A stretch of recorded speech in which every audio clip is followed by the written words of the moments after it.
back again. So this will be the second part of the review. We made a route from London to Dover, and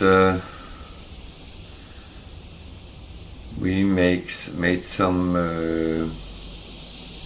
grain going from Scottish Rest to London and to Dover. So these both make beer. So we are then going to look to expand. If you see that there is connection bonus with some places, Oxford and Cambridge actually both have it. So if we connect them to our railroad network, they will actually earn some money for us. So Oxford is producing cloth and Cambridge beer. So let's first connect Oxford. I still have the game paused, so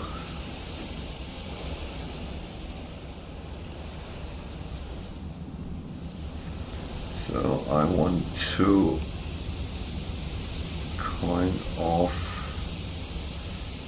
make sure this can pass on to both the west and the north. So that was the first step, building the station. And we have here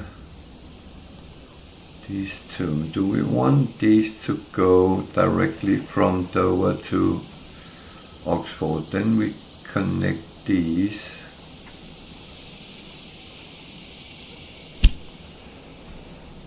on from here.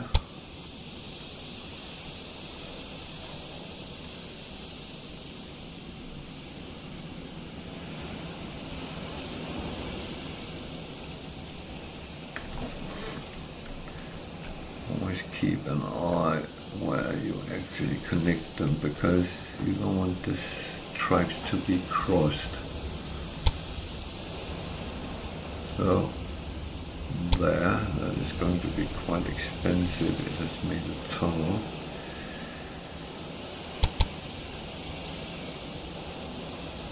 I don't want the tunnel if I can avoid it. Build that. Double the tracks.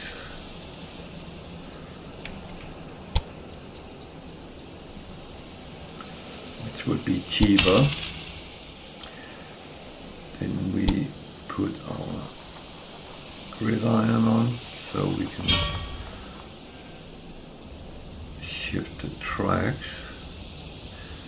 So I have a plan here to do a double take on this.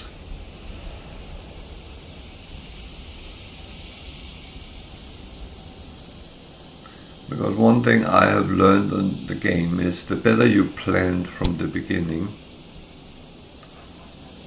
the better it becomes. Always you have to put on the direction, the tracks, and I just did something stupid here. I did not connect it to the correct one. So back here, can I move them? No.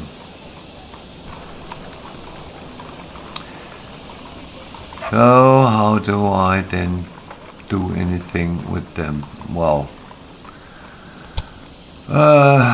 either I take the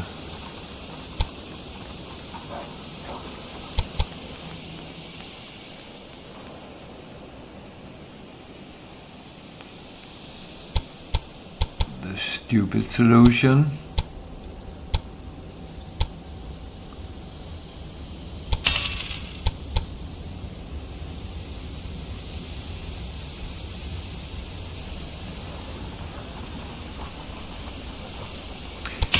which in reality is not that stupid, but because I was going to do that anyway. So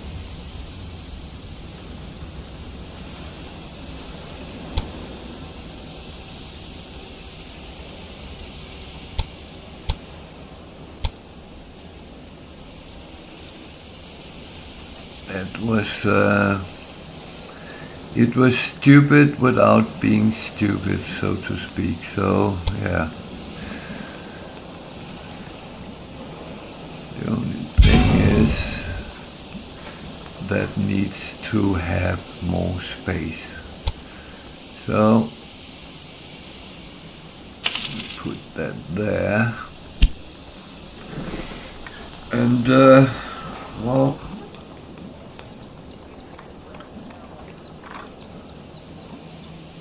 now we need to set up some new trains,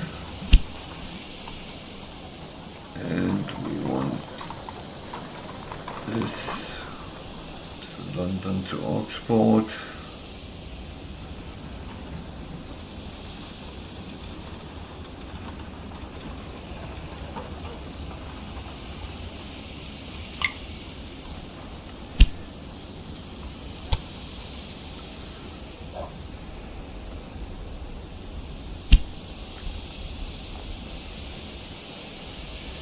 Yeah, I am kind of messing up right now, but London on that track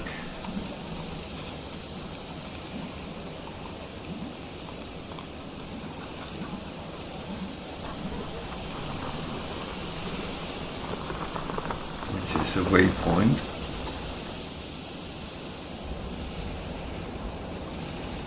So that using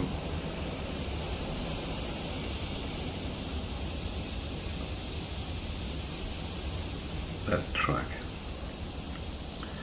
So I'm going to put 2 trains on, and I'm going to make them freight.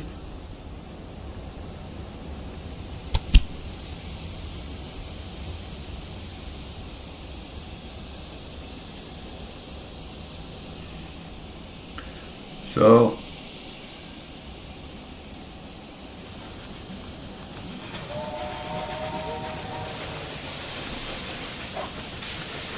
hopefully it will then drive on the track that I asked it to go on.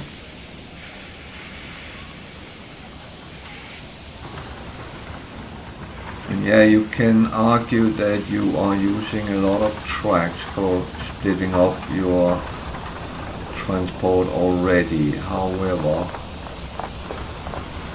it will make things better later in the game, because you have small breakdown. Well, one thing I haven't done yet, I will actually do that now. I have not built a maintenance depot, which is quite important to have. So all trains coming through here is serviced.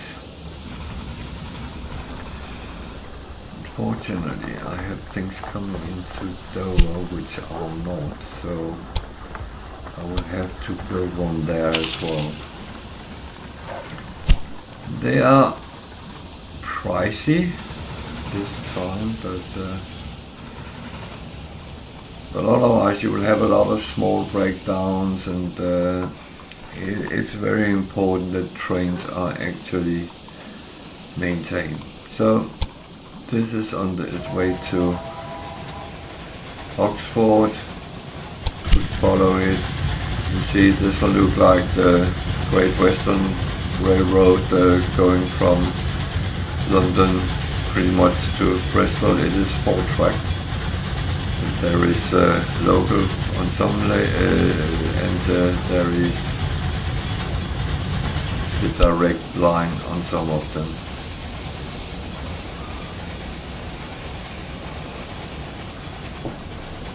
So this train will only run the freight from these two towns.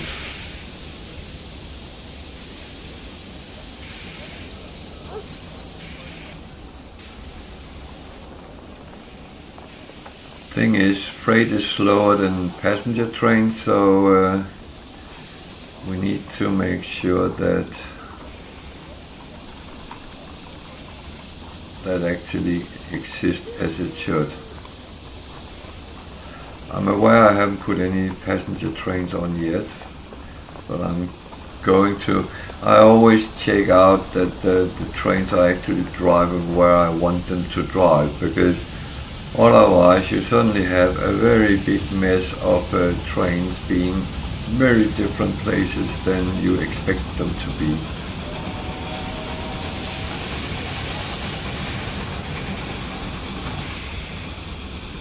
That one is actually waiting, so the signals are working and everything looks as it should.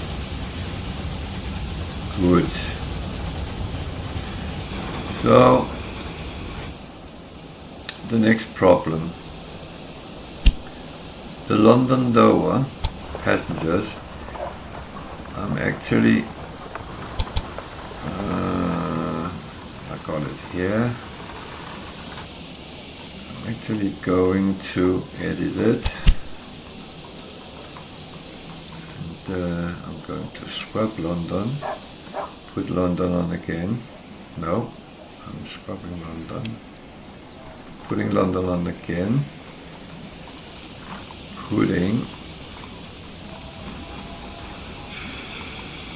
the track, that's the track I wanted to take to Oxford, and I want it on that track, the other way. And I'm adding 2 trains, so we are running with 4 trains there.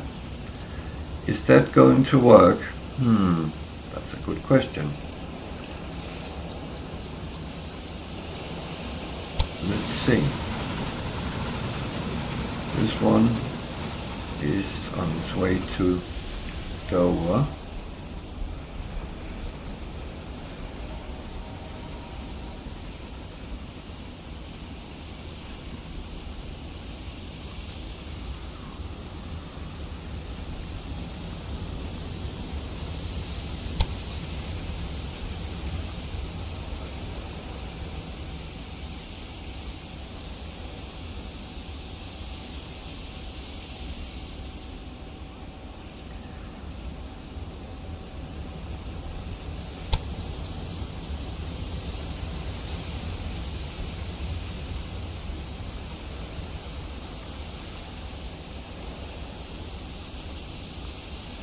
So it's increasing distance. It is quite intelligent,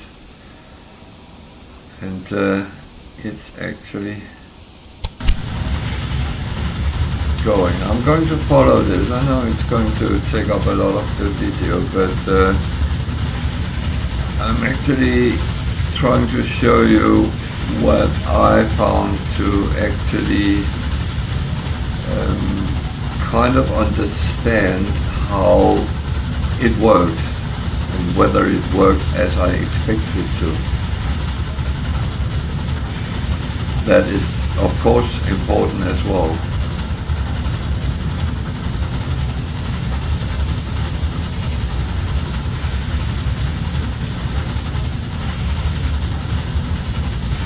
So the first part of the line we already went through. Unfortunately, you can't make it run faster when you look at it in this perspective.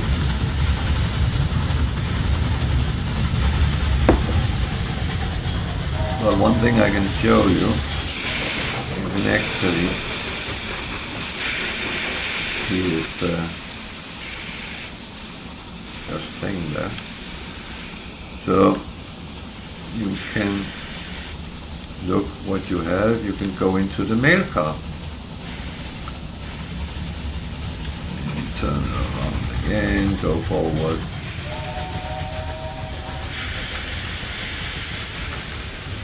So it's been resupplied, and that is all these things been put on. So this is train number 1, so that's why it's run out. It's not like I just bought a train and it's empty. When you buy a train, it's always 100% with everything, which is nice because you put your money into it and then you actually expect it would just work.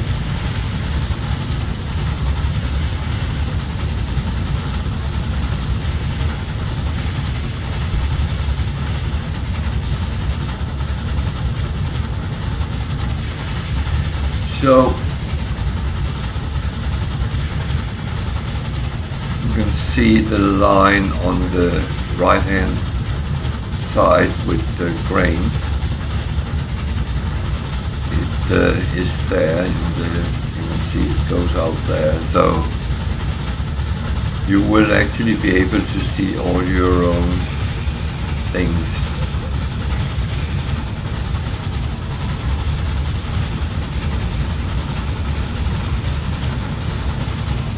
So it chooses a free track into the station, one of those it can go on to.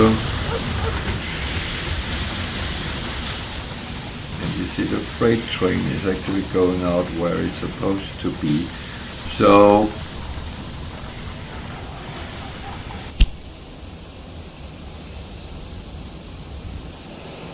we are here now. That one is, well, it's the Dover Oxford, so it's train number 2, so it's actually where it should be as well.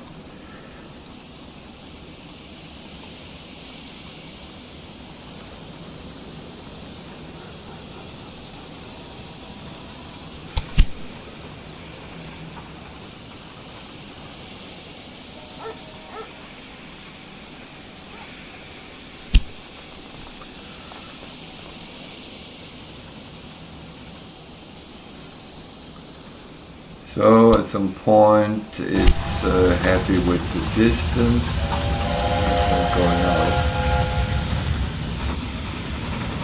That is probably one of the freight trains. It's not full at this point because we don't have overly much freight to drive with on the line, but later on we will start getting something, will be build a warehouse and start getting more, so we can build that up.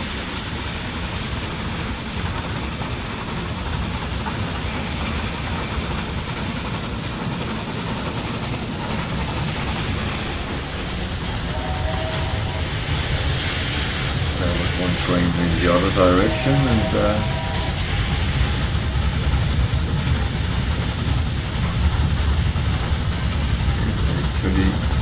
works. So we can see here we come in on the 4-track section, and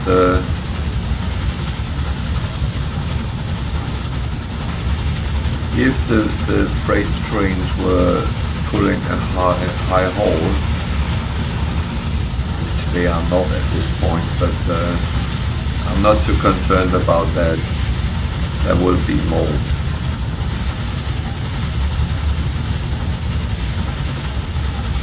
But then they would overtake then when they are slow, and you see the signals are controlling as they should across the Thames here.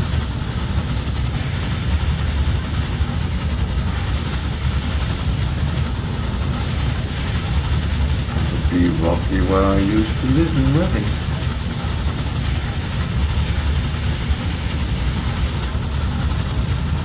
Even though the train line didn't actually go that way, but Another train coming the other way.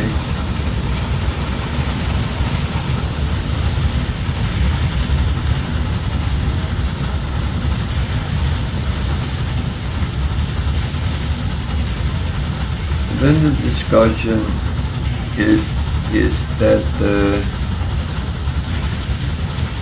feasible to actually have multiple lines? Well, I think it is. It seems to give a better flow of your traffic. Freight one which will need to go all the way over. However, the tracks will be used by any train that comes in. So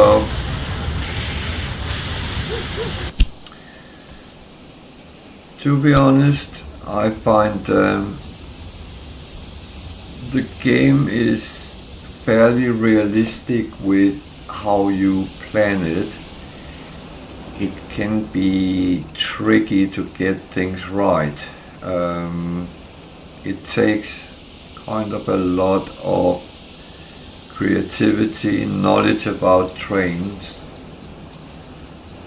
and then there's the business part of it. As I said in the first video, a lot of people actually think that it's too hard to make money in the beginning. And I tend to agree, because you get a lot of waiting time. But that said, this is the time where you start adding the different raw things, get them in, and that's what I'm going to do in the next video. So I'm going to stop here with London and the train and see that it all works. Now we just need to start earning some money.